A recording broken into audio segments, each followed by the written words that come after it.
来看第三天然气接收站的工程生态争议是不断哦。环保团体搁再指控讲，第三节施工的时，一块一级保育类的酸污严重死亡。因要求讲，这应该由第三方公正的单位来勘查。第三天然气接收站的工程继续伫咧进行。环保团体吹沙早起，先到大潭的海草搭G2区进行生态勘查。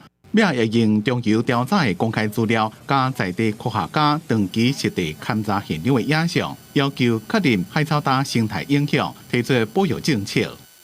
你们原始的资料上面布满的藻礁，现在告诉我们这里没有。环保团体控诉三只站桥桥墩加临时站桥大型电箱伫施工时阵，造成海草搭被污水碎片。伫咧施工时阵，以及保育类动物茶山多杯矿酸污严重衰退死亡，破坏真严重。九湾区离工业区较晚，比G2更加严重。海洋大学根据调查结果表示，海草搭的生态容易受到气候影响。唯一甲工程有关的是水的浓度。藻礁的面积。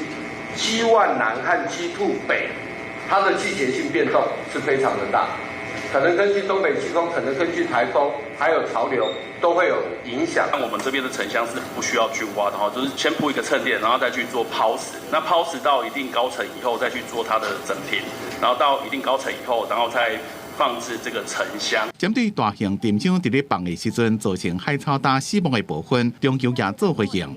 讲若是工程破坏，海藻搭的湿地形会较尖，不过发现的海藻搭湿地较圆，所以应该唔是工程的破坏。环保团体要求中油唔通闪避问题，建议由第三方的公证单位现场勘查调查真相。中油是建议先看真正的调查资料，再个针对疑问的部分进行讨论。